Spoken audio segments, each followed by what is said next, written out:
خدا رو شکر نمره همونم بد نبود. تقلب هم میکردی یا نه؟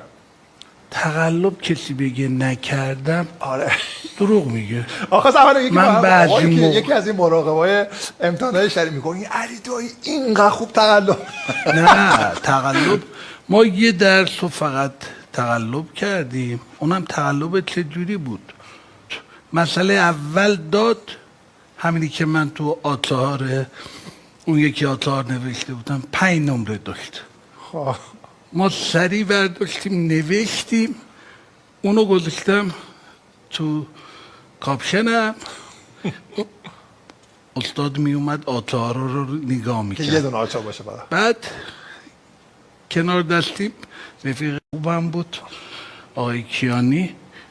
بعد این اومد استاد آتار منو نگاه کنه، این دست و پاش میلرزید، فکر میکرد اون آتاره، اون داشت دست و بالش میلرزید.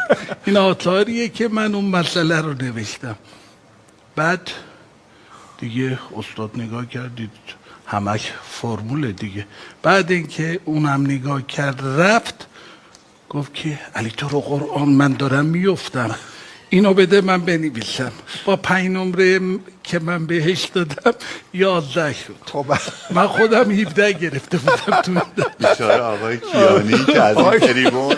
نه راست میگم. بعد خنده‌دار این بود که یه کاپشن شمی پوشیده بود، اینو میخواست مطالعه کنه، تو کاپشن شمی تالار رم سر و صدایی نبود، فقط خشخشه این میمون.